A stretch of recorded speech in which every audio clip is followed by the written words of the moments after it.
这个心理科学呢，刚好就是补上我们心理的这个缺少。也就是说，现在的人呢，特别需要就是心理的粮食。如果仅仅是依靠物质的这种条件来满足的话呢，那有很大的困难。And so I wanted to tell that narrative and bring that light to that past history of successful encounters. And I think since that time now I'm moving back, looking at the Qing dynasty and seeing that connection go even farther back into that.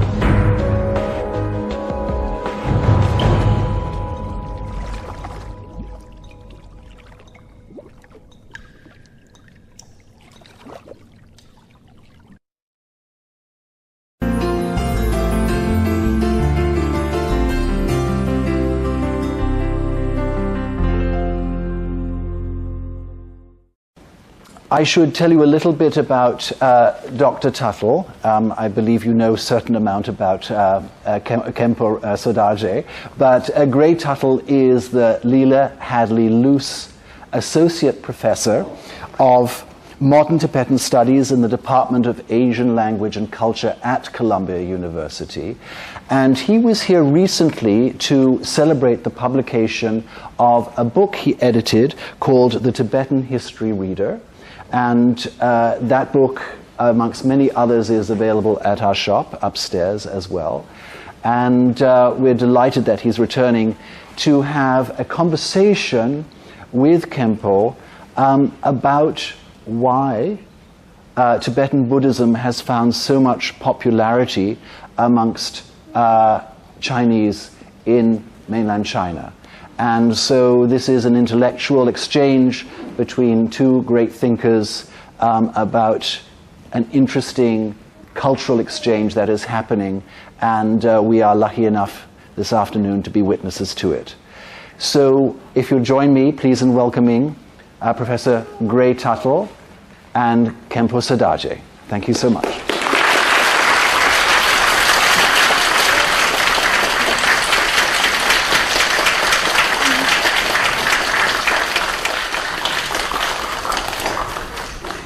Thank you all for coming out. I just wanted to take a moment to introduce our guest of great honor today, Khenpo Sodaje, a native of Draco in Kham, a leading Buddhist teacher and affiliated for a long time since the founding with喇荣Academy in northern Sichuan province. He is one of the original disciples of Khenpo Jigme Phuntsok, obviously one of the leading lamas of the 20th century. And his task has been to spread Tibetan Buddhism in general and the Nyingma teachings in particular. And he's especially interested in a Tibetan code of happiness, which he sees really as a science of finding happiness. And I think many of you here today know something of that. If you don't, we'll hear something about it today. And I'm guessing from the number of people who do speak Chinese, this first question may be well known as well, but I still think it's worth asking Khenpo to reflect a little bit for those of you who aren't familiar or who haven't had the long kind of experience that he's had with the popularity of Tibetan Buddhism in China, to please tell us a little bit the background about the popularity of Tibetan Buddhism among Chinese.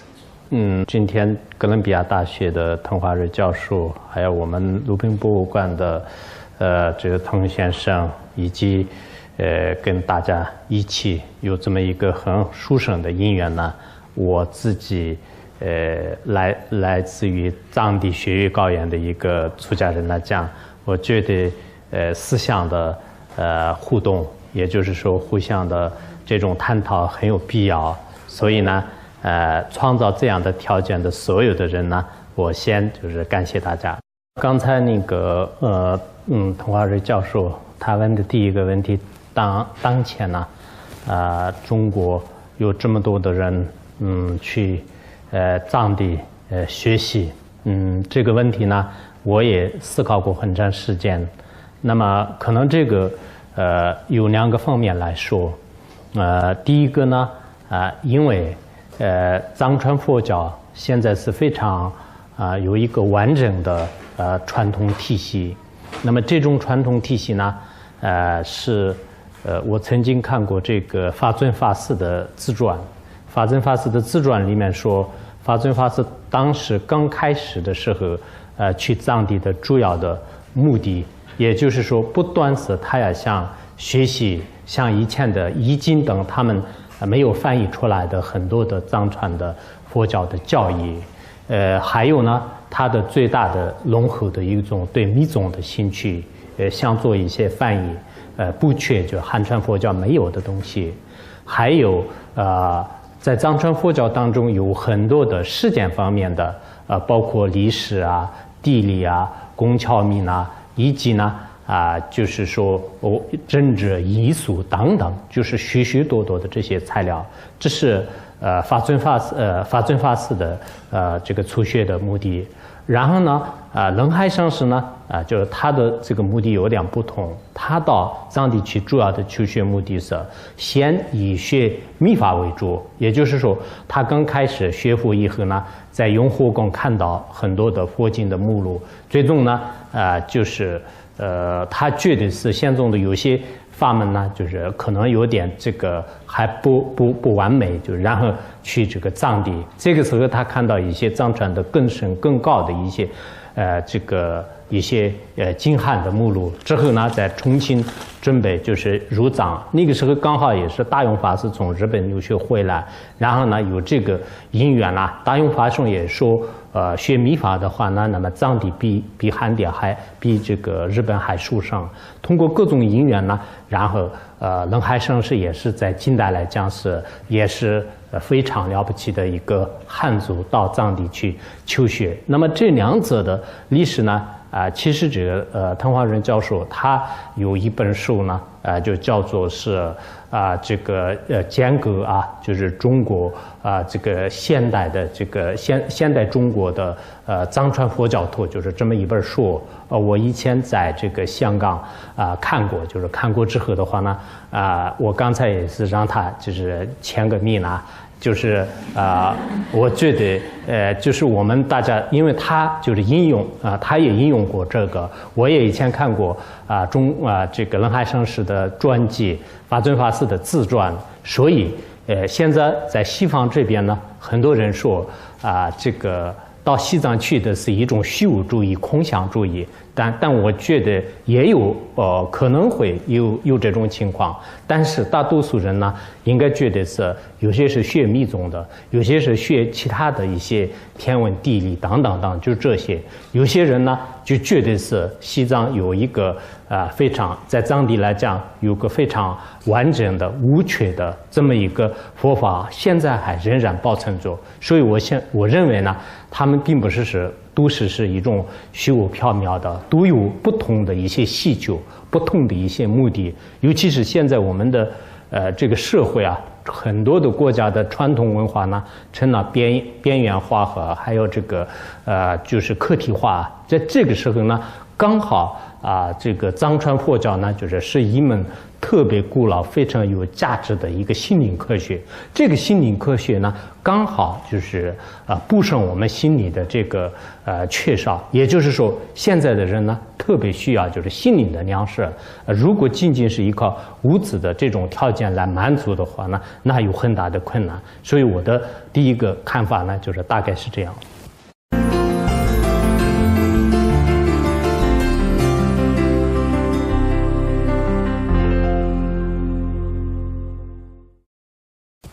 I also wanted to think about the role specifically of someone like Khenpo Jigme Phuntsok in reaching out to and sort of touching an audience among the Chinese. I had the good fortune to hear him teach when he was here in New York City in 1993 and have followed the growth of your institution, La Rongar, since then. Can you talk about basically the foundations of the monastery, of the teachings that are particular to it, the organizations that grow out of that institution, and the outlook in general, such as your idea of the Tibetan Code of Happiness, and what has either continued since his time and what might have changed in the last decade since his passing away? 20年以前呢，应该是1993年，在那个时候呢，我也配置上是如意宝，来过这个美国纽约，当时我们在这里不同的道场当中，也传过一些佛法，我昨前天在波士顿的时候呢，也有很多的教授啊，他们都见过法王如意宝，然后哥伦比亚的也有许多教授也见过法王如意宝。当时呢，我是很年轻，就每天都是拉着背包，就是在跟着后面，所以呢，也不是特别清楚，但是呢，现在听到他们，就很多人是确实也是，对藏传佛教的这种信心和藏传佛教的重视呢，并不是一天两天的。20年前他们，依然呢，做这方面的研究，很重视，很关心。那么20年以后呢，他们还是研究这样。所以我个人而言，就是绝对是他们的这种学术精神呢，应该就是值得非常的这个可嘉的。还有一点呢，就是20年之前呢，其实我们当时来到这个纽约的时候呢，我们这里纽约呢也是在建了一个这个拉荣显密中心拉荣显密中心。后来的话呢，那么就是以不同的地方就是包括现在呢，就是我们这个美国就是有很多的这个显密中心和菩提这个学会中心的这个法呢，一直延伸到这个现在。我觉得是在这边呢，就是今天也是很多知识分子，就是来自可能不同的这个中心。然后我们这个拉荣的话呢，就是在原来就是法王如意宝到这里来的时候呢，当时我记得在纽约的这个世界报就是这世界报当中报道，就是说是法王觉美本座是如今世界上最大佛学院的院长。当时在世界报上面就是说是拉荣佛学院呢，就是有2000多人，当时我们认为是很多的，但现在比较起来呢，可能是更多了。就是所以说，这个有些时候的话呢，就是这个出家人的人数和学佛的人呢，现在不断的在增长，尤其是现在这个中国就是很多人就是没有这个信仰，现在呢就是刚好是人们都觉得是不单是要有种这个物质上的需要一种改革和开放，更重要的是我们的这个内心的开放，内心的这种这个满足和充实，这个是很重要的。因此像20多年前到了美国的时候呢，美国的当时的经济状况呢，就是应该说是非常不错的，但是到了最后的时候，人们都觉得在从这个经济和物质上真正要找到就是永恒的快乐是非常困难的。后来呢，很多人就是不断的寻找心灵的这种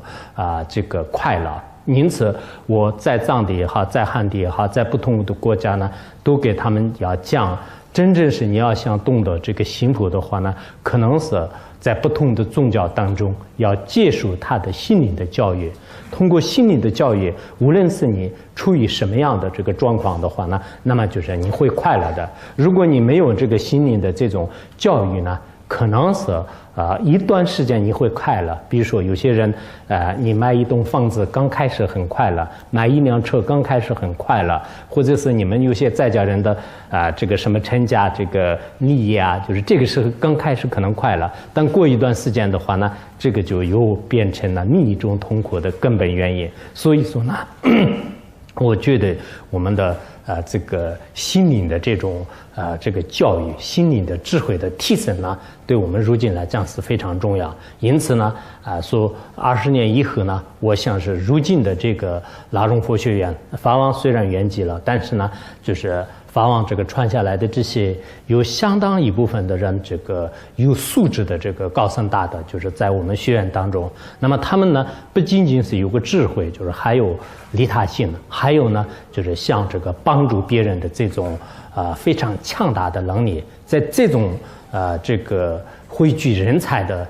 这样的一个社会的群体当中的话呢，我想这种佛法呢，就是还会应该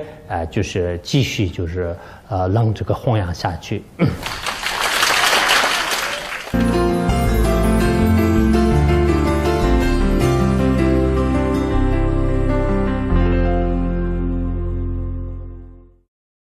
Following up on that question, I'm curious about the idea of, people's lives needing more meaning, right, than just material wealth. And there's just been discussion that, the reason that Tibetan Buddhism is so popular today in China is due to some kind of crisis, a crisis of lack of belief, a lack of faith and things. And yet we know from what Khenpo said earlier that, in the 1920s and 30s there was also a strong interest in Tibetan Buddhism, not just among monks like Fadzun and Nanghai, but also among lay people, all over China. I mean, every big city in the 1930s in China had some kind of Dharma center. It welcomed lamas and so forth. There was a lot of interest at that time in kind of tantric rituals, initiations, and so forth. But there were also serious students of the academic side of Tibetan Buddhism. A place like the Hanzang Jiaoli Xueyuan in Chongqing, a Sino-Tibetan Buddhist Institute set up in Chongqing. So I'm curious nowadays what the kind of balance is of interest. Is it also a kind of equal balance between people who want initiations and people who want to do exoteric Xianzong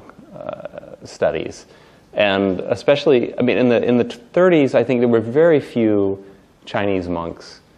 There were exceptions that Chinese monks wanted to study Tibetan Buddhism. Fadzun and Nanghai are the most famous exceptions. But I'm wondering, nowadays, are there many more Chinese Buddhist monks and nuns who are studying, and why do you think that difference is? 历史上尤其是像这个元朝、明朝，就是在这个时候呢，因为当时的这个可以说是跟这个皇帝啊，第一个执政者呢有一定的关系，所以他们这个在藏传佛教的这个学习的人非常多。到了那个近代的时候，太虚大师，他和那个法尊法师，就共同建立的重庆这个汉藏这个教理学院呢，就是那么这个呢，也是一段时间当中应该是起到了非常大的作用，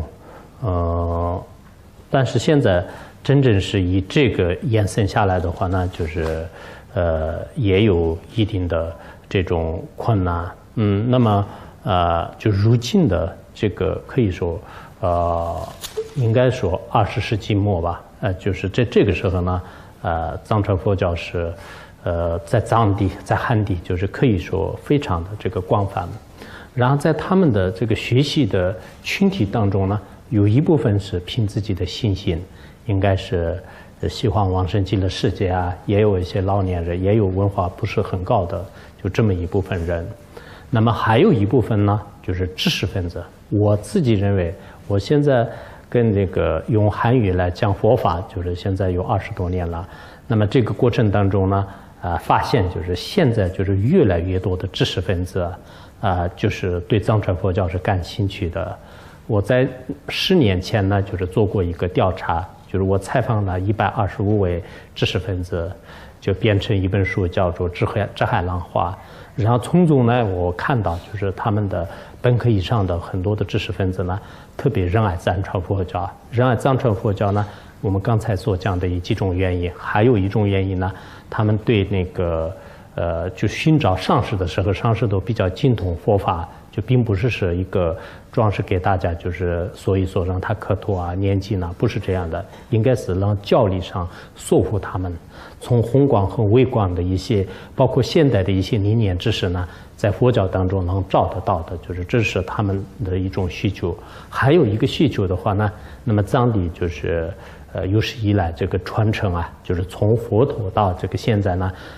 这个传承很圆满。就是因为呢，没有这个传承的话呢，我们藏地不管是讲任何一个经典呢，他们都不要求讲，就是一直到现在，就是这个传承呢，只有可能在藏地以外，就是在别的地方呢，这样的这个传承的这种传统啊，基本上都是没有。所以说呢，我想到这个目前为止呢，应该说是在藏地的知识分子当中，希求知识分子，包括我们在喇荣这个学习的这些藏传佛教的人当中呢，大多数都有知识分子，就是像美国这边就是读过博士的啊，或者是在别的地方读过博士的啊，就是这些人呢到了那里，有些出家了，有些不想这个出家，但是以在家身份还继续带下去，就是所以说这个吸引他们的主要的一个特点呢，一个是理论的完整，还有呢就是密法的一些比较特殊的这个修法也吸引着很多人。所以我觉得呢，就是当然里面还有这个其他的一些，有些是喜欢这个藏地的一些蓝天白云啊，就是有些喜欢这个画画的，有些喜欢观光旅游的，有些喜欢就是拍照的，也有这么一群人。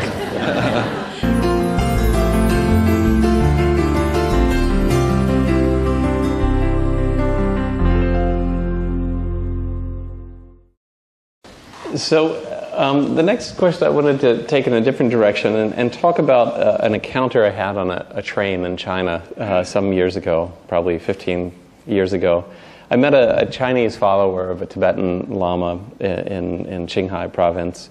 and he was really happy to be studying Tibetan Buddhism. But the main reason he seemed happy was that he thought he'd found in this tradition a sort of permission to be a Buddhist and yet eat meat at the same time. And he thought that's what really set Tibetan Buddhism apart from Chinese Buddhism. And he was an average guy, worked as a bank teller in some city south of Beijing, but he said that his teacher had taught him a mantra that would essentially liberate the animal that he was eating. And as a vegetarian now for some 20 years, I wondered what's the role of this issue, the vegetarianism? How important is this issue of diet, not eating meat? And how is it specifically related to Chinese Buddhists who are interested in Tibetan Buddhism? I myself first met, I would say, Chinese who were practicing Tibetan Buddhism at a place, Wutaishan. Probably many of you are familiar with this mountain. There were Han Chinese living in temples there, but practicing Tibetan Buddhism and being vegetarian. So that was my first encounter with Tibetan Buddhists who are vegetarian. Of course, there's a history of this, Shapgar and other such figures in Tibetan history, but for the most part it's exceptional, except Larangar seems to have started somewhat of a movement to head in that direction. Was it an influence from Tibetan's own history, or from encounters with Chinese, or some kind of meeting in the middle of those two ideas?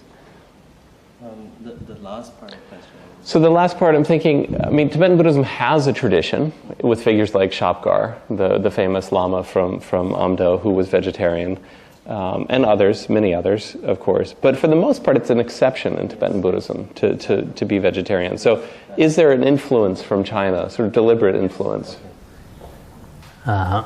这个问题还是很好。我也会给很多汉族和尚就是用这句话来说他们。这样的这个问题呢，实际上刚才这位和尚呢，可能确实也是属一些其他的一些上师的一些不同的，现在也是这样的，大多数的藏传佛教的寺院和一些出家人呢，都是素食为主，也有一部分这个可能也有吃肉的这种现象有，但是我个人呢，就这几年大概10多年以来一直强调就是吃素，吃素的原因呢，实际上我学习了汉传佛教的这个传统，我觉得这是非常符合大乘佛教。后来我们在藏传佛教的这个大乘的这些上师们的教言当中，也再次的去分析。分析的过程当中，实际上呢，因为以前藏地就是各方面的这个素材啊，交通也不方便啊，就是素材的运输啊等等，可能这些也是一种原因。还有一种原因呢，南传佛教的话呢，都有这个吃肉的一些吃三净肉，就是三清净的这种肉。但真正的这个佛教的最究竟密意呢，就是在大乘佛教当中。在大乘佛教当中呢，佛陀最后要接近涅槃的时候呢，他说了，就是对小乘的这种开示呢，实际上是临时的、不究竟的。那么最究竟的这种佛陀的这个教法呢，就是不吃众生的肉。就后来呢，我们如果是汉传佛教的这个有些说法是不合理的话呢，我们就自己认为不合理的话呢，我们不会接受的。但是它非常的这个合理于这个佛教的大乘佛教。同时呢，如果我们佛教徒这么多的人减少吃肉呢，那么就是对很多众生的生命呢，就是直接是有关系的。我们有100多个人，100多个人吃肉的话，那可能一顿饭就是一头猪，就一头猪或者一头牦牛呢，不一定够。如果我们100多个人吃素的话，那就是减少就是杀害的这种量。所以后来呢，我们就是可能佛学院呢也一直强调，就是包括汉族的这个和尚们呢，最好不要吃肉。我原来在佛学院所讲课的时候呢，只要听我的课呢，就是不能吃肉。如果吃肉的话呢，我不给传法。所以像刚开始是用这种方式，但现在的话呢，基本上与我们这个寺院有关的这些人呢，就是基本上都是吃素。我觉得呢，以后真正的大乘佛教徒呢，可能在这方面就是就可能下功夫，因为汉传佛教这个是特别符合这个佛经，再加上是直接牵涉到众生的生命，这个生命呢有帮助的话呢，我们觉得是非常非常有意义。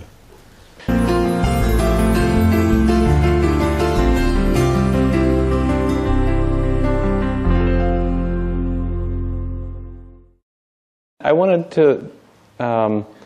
think about the role in the future for Buddhism, Tibetan Buddhism,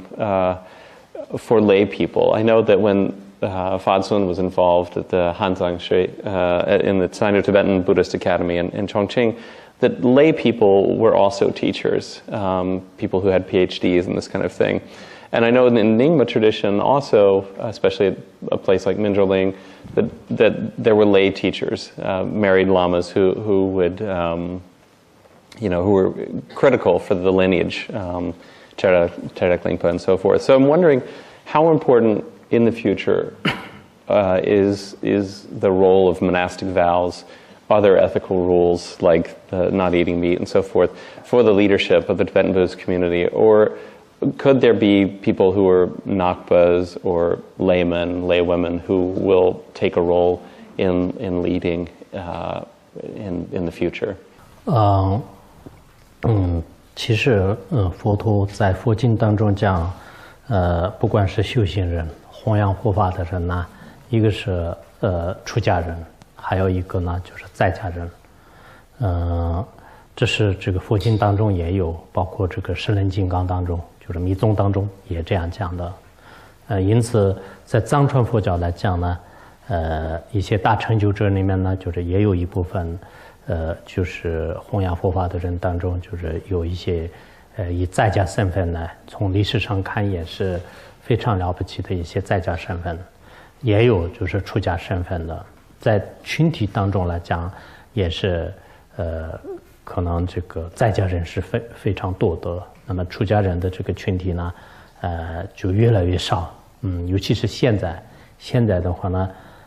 就外面的这个物质世界花花碌碌，就是眼花缭乱，就是这样以后呢，就是出家人这个守戒律啊，待在寺院当中的话呢，也是并不是非常多的，就是这么一个时代。但不管怎么样，就是作为在家人，如果去弘扬佛法，如果去传法的话呢，那么在佛经当中对他的要求是比较严格，因为毕竟是在家人呢，他可能是对这个家庭也好，对工作也好，私心就是比较多一点。如果你学习佛法呢，那么就是应该是谁都可以学，就是佛陀也说了，就是他的这个教法是谁都可以学的，就应该可以的。但是如果我们去给别人这个传输佛法的话呢，可能一个是自己的行为，就是从德行上就是要过得关；第二个是他自己一定要有佛教的一个系统的这个教育，就是如果你没有系统的教育呢，你要这个传输佛法是不允许的。相当于是我们大学的教授呢，他需要一定的资格才可以就是给摄受这个他的弟子、他的这个学生一样的。所以我们呢也是最近呢也提倡，不管是在藏地、在汉地、在其他的这个民族当中、国家当中的话呢，全部是用这个出家人来传教是现在是不现实的，应该是需要相当多的一些知识分子，还有这个在家人，对这个宗教、对这个人们就是负责任的这些人呢，要这个传输这个对别人相应的，对自己也是基本上能掌握的，就这些法呢，要给别人讲。所以我也最近在这个很多地方呢，就是提倡他们先当一个辅导员，就暂时给大家就是辅导，然后逐渐呢，就是当一些更高的一些这个佛法呢，就是互相交流。因为我们现在的这个在家的这个群体呢，非常的庞大，就是所以大家有智慧的人呢，互相这个传递这种能量和智慧，就是这是对这个人群来讲，对整个社会来讲是不可缺少的。我们也一直就是提倡，就是作为这个在家人，也是只要在合理合情的情况下呢，就是互相要传递这个真理，就这是对每个人的是应该是有责任的。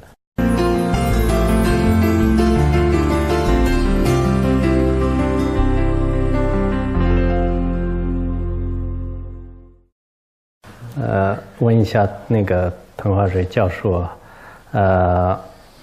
因为我就看到他是作为一个历史学家，他也对藏传佛教和藏地的文化很重视。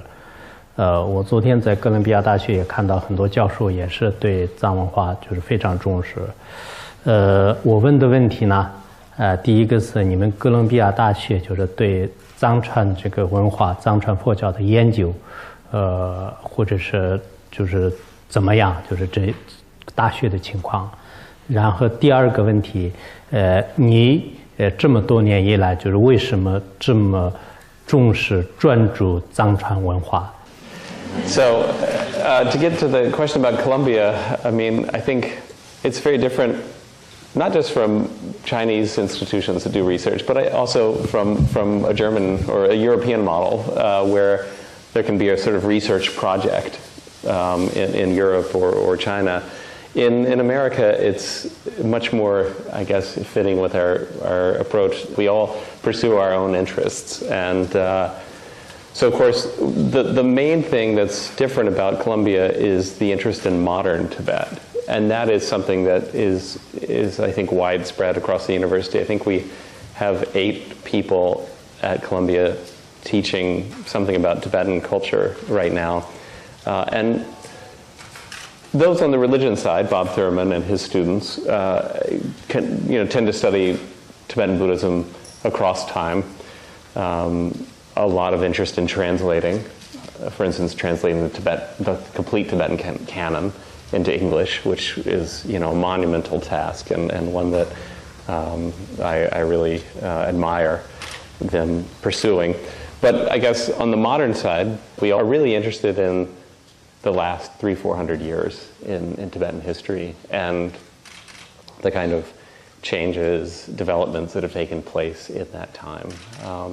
So I think that's something that's really unique about Columbia University. So for my own interest, I think it's probably very similar to the kind of students that you've had come from China, kind of an intellectual interest in the beginning, a personal interest.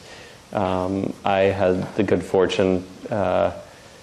to grow up at a time when there was a lot of exchange, a lot of debates about the situation in Tibet. I'd studied Chinese first. I think that's maybe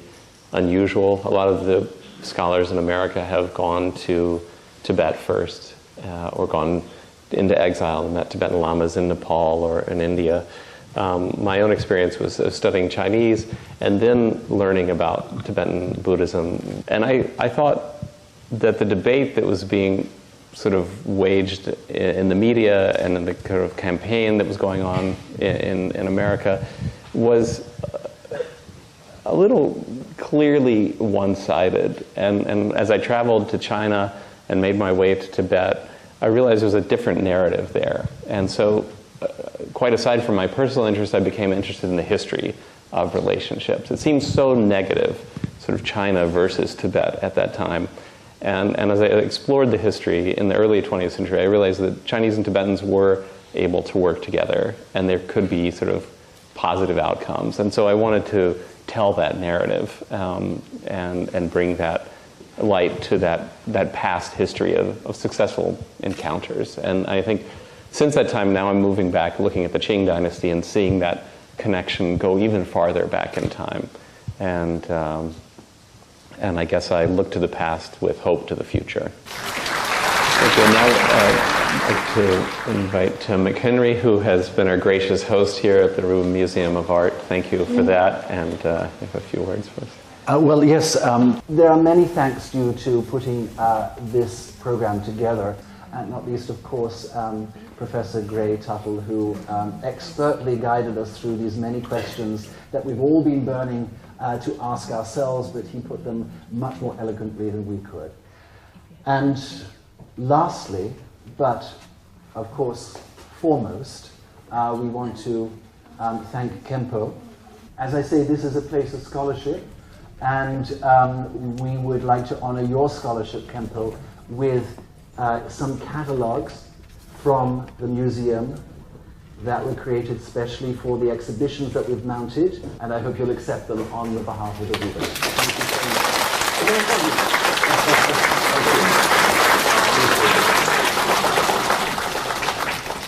Oh, thank you so much. Thank you very much. Very good. Thank you.